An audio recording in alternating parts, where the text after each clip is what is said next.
The night is quiet, but not peaceful. The glow of the phone screen flickers against your face as you scroll, searching for something, though you're not sure what. The world outside sleeps, but inside, there's a kind of noise that never stops.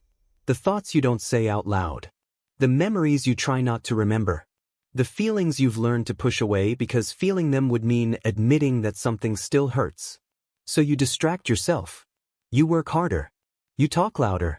You tell people you're fine because that's what they expect to hear. And maybe you've even convinced yourself that you are. But there's a strange heaviness that follows you, like a shadow that never leaves. No matter how fast you run, it always catches up. Most people think pain fades with time. But time doesn't heal what you refuse to face. The pain you hide doesn't disappear, it waits. It grows roots beneath your skin, it finds new ways to speak through you. Sometimes through anger. Sometimes through exhaustion. Sometimes through the quiet numbness that creeps in when life loses its color. We live in a world that teaches us to avoid discomfort at all costs. Don't cry. Don't dwell. Don't be weak. Keep moving. Stay productive. Stay positive. As if the only acceptable emotions are the ones that make others comfortable.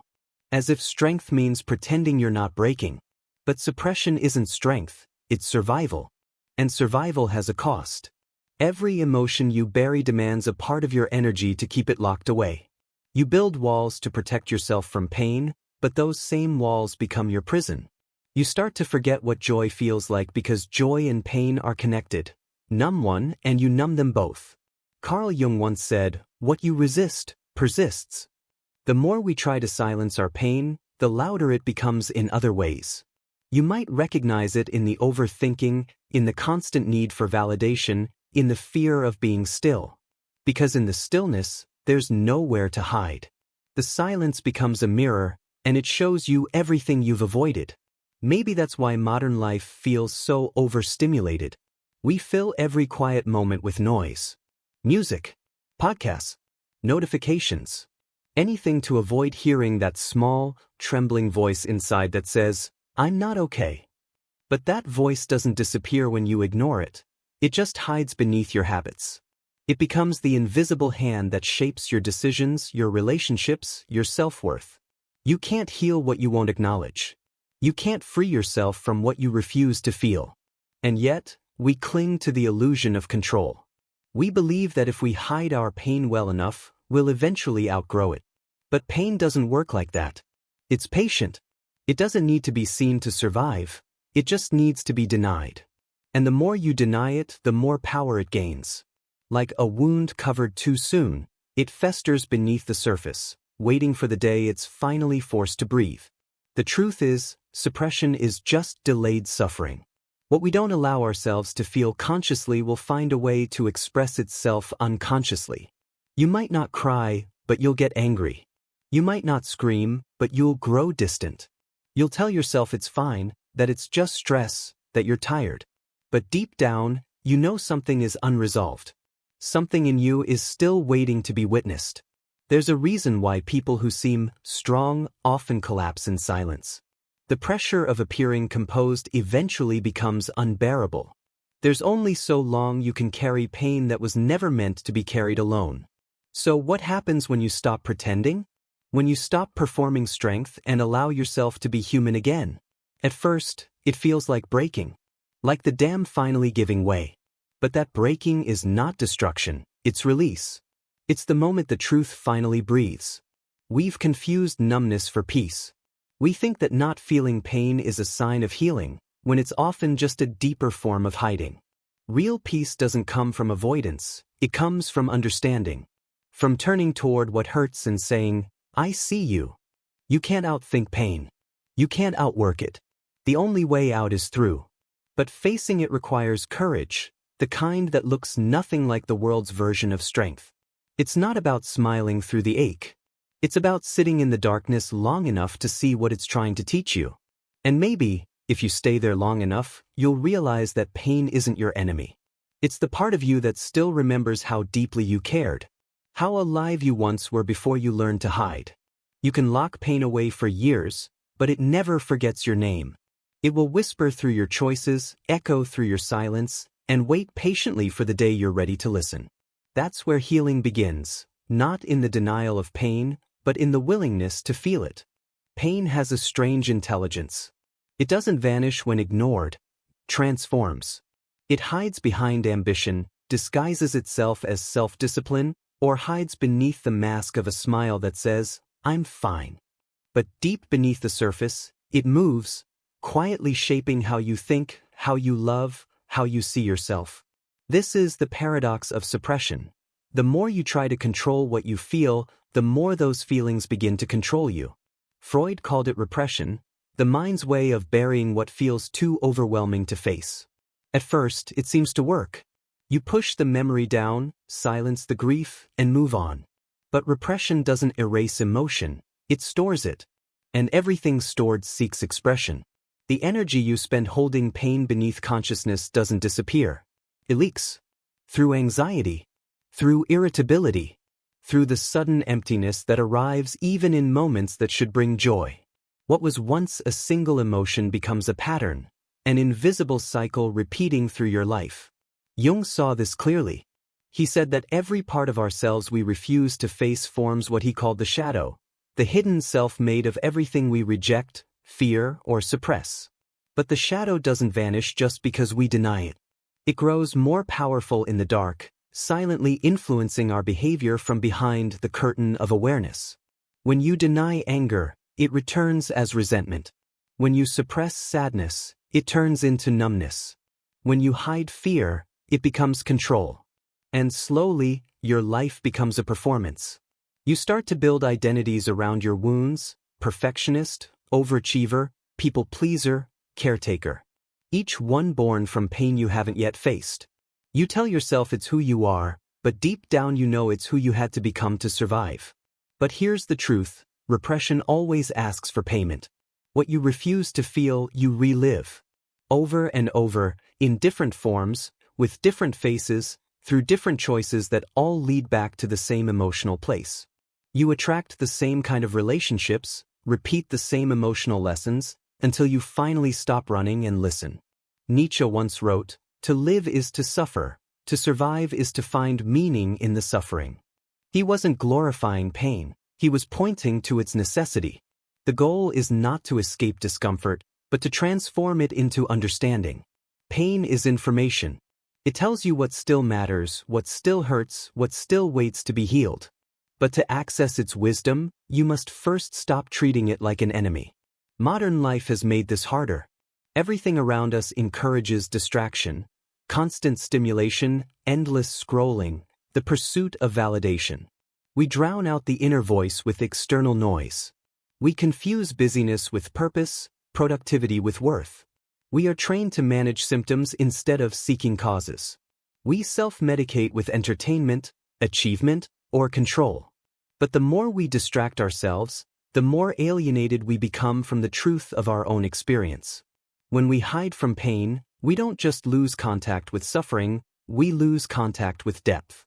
Without sadness, there is no empathy. Without grief, there is no love. Without vulnerability, there is no connection. Suppression doesn't just protect us from pain, it also blocks us from joy. You cannot selectively numb emotion. When you close the door on sorrow, you close it on everything else too. The human psyche was not built for emotional silence. Feelings are meant to move, to pass through us, to teach, to dissolve. But when we label them as bad or weak, we trap them inside. They calcify into anxiety, depression, addiction. You think you've buried the past, but it continues to speak through your behavior. You think you're controlling your emotions, but they're controlling you from the shadows. This is why Jung said that the goal of life is not to become perfect, but to become whole. Wholeness requires integration, the courage to face every hidden part of yourself and say, "You belong." Only then does the shadow lose its power. Only then do you stop living reactively, trapped by ghosts of emotions unexpressed. Imagine two paths. On one, a person runs from pain, distracts themselves, stays busy, avoids reflection. Their life looks full, but inside there's an emptiness they can't explain. On the other, someone faces the fire. They let themselves grieve, rage, tremble. They listen to what the pain is saying instead of silencing it. And slowly, the fire that once threatened to destroy them becomes the light that guides them forward. The difference between those two lives isn't strength, it's honesty. Pain demands honesty. It's the most direct mirror of who we are. And yet, we fear it because we've mistaken pain for punishment. But pain is not a verdict, it's a message. It asks, where are you still pretending? What truth are you avoiding? What part of yourself have you abandoned? This is why avoidance drains you. Suppression is an ongoing act. It requires effort, constant vigilance. You must keep pushing emotions down, hiding from silence, performing stability. It's exhausting. That's why so many people feel tired even when they've done nothing. They're not physically fatigued, they're emotionally compressed. When you finally stop fighting what's inside, the exhaustion lifts. The energy once used for resistance becomes available for creation, for love, for life. But reaching that point requires surrender, the willingness to feel what you once feared. Pain is the psyche's alarm clock. It wakes you up to what needs your attention. Ignoring it doesn't make life easier, it just delays your awakening.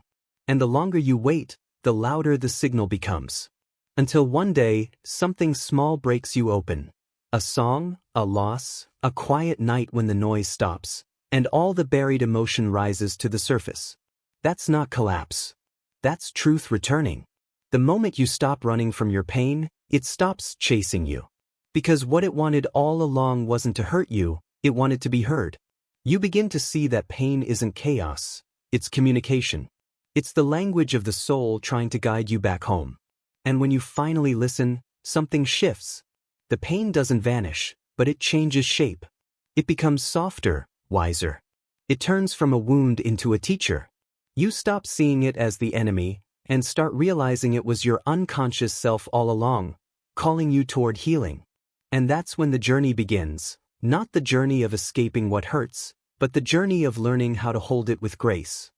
There comes a moment when you can no longer keep running.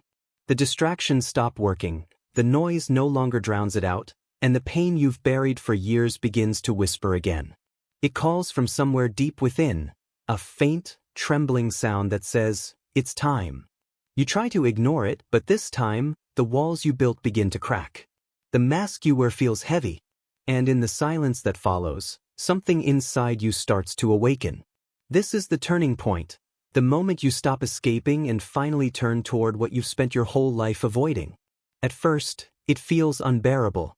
The pain you've hidden starts to surface in waves, memories, regrets, heartbreaks you thought you had outgrown. It's messy. It's uncomfortable. You might even feel like you're falling apart. But what's really happening is something far more sacred. You are beginning to meet yourself again. Carl Jung once wrote, "One does not become enlightened by imagining figures of light, but by making the darkness conscious." True healing doesn't come from chasing positivity or pretending everything is fine. It comes from stepping into the dark with open eyes. When you stop trying to be unbreakable, you finally discover the strength that doesn't need to pretend. Facing pain is like standing before fire. It burns at first. It exposes everything you've tried to protect. But what it burns away is illusion, the false beliefs, the stories, the defenses that once kept you safe but now keep you small. Every tear, every tremble, every night spent in quiet reflection is not a failure of strength, it's an act of courage. Because in a world that teaches you to run, staying is revolutionary. You will resist it. Every instinct will tell you to numb again, to run back to distraction, to silence the ache. But if you can stay, just stay long enough to listen, you'll begin to realize that pain is not against you. It's not trying to destroy you. It's trying to lead you home. Viktor Frankl, who endured unthinkable suffering during the Holocaust, discovered that even in the most painful circumstances, meaning can be found. He said, "When we are no longer able to change a situation, we are challenged to change ourselves." Pain transforms when we stop asking, "Why is this happening to me?" and start asking, "What is this trying to show me?" Every emotion carries a message. Anger often hides hurt. Sadness hides love. Fear hides longing. The pain you feel isn't random. It's the body's way of bringing buried truth to the surface. When you allow yourself to feel it without judgment, you give that truth space to breathe. And slowly, the energy trapped inside begins to release. This process isn't dramatic, it's quiet, deeply personal. Healing rarely looks like light breaking through clouds. It looks like sitting in your room at midnight, finally letting yourself cry. It looks like forgiving yourself for not being who you thought you should be. It looks like breathing through the ache instead of numbing it. You begin to notice subtle changes. You stop needing to prove yourself to everyone. You stop replaying old arguments in your head. The noise inside starts to soften. Not because life got easier, but because you stopped fighting what is. You begin to see that surrender is not weakness, it's wisdom. The courage to let life move through you instead of constantly resisting it. In facing your pain, you begin to reclaim power. What once controlled you becomes something you can hold.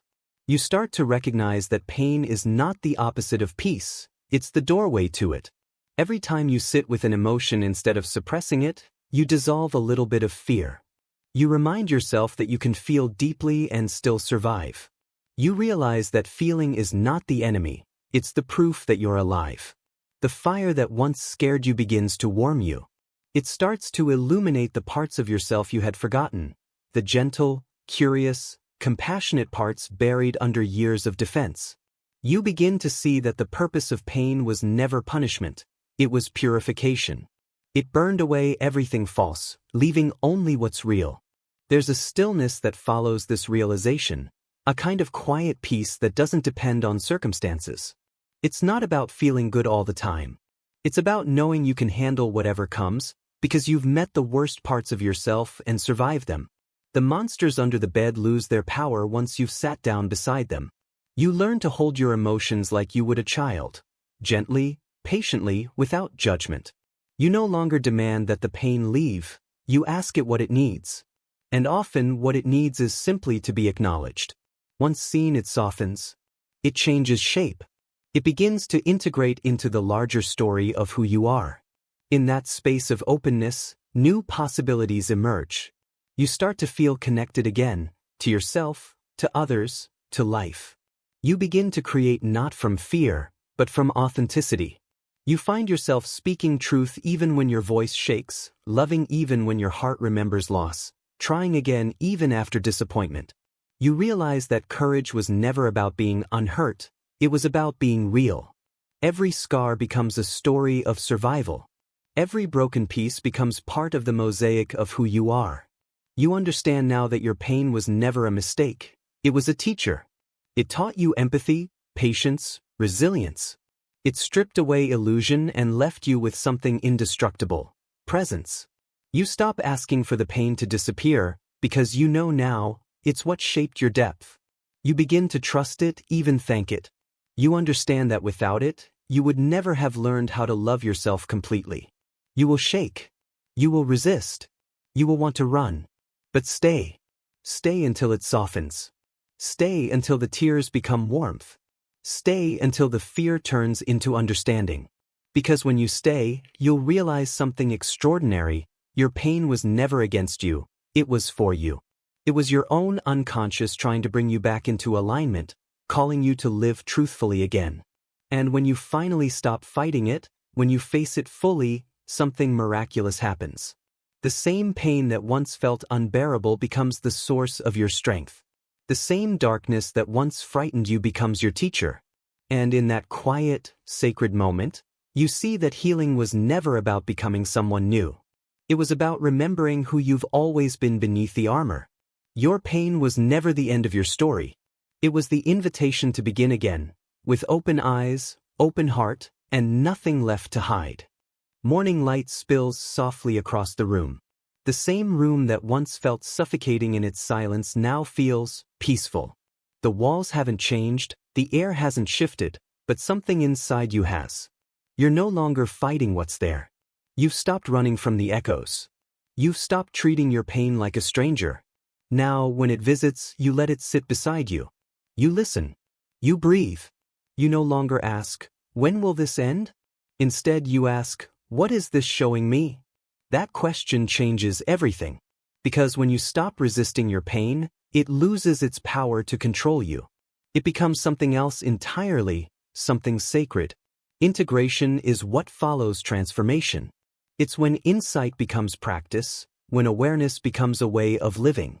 Healing isn't a single revelation that fixes everything. It's a daily remembering.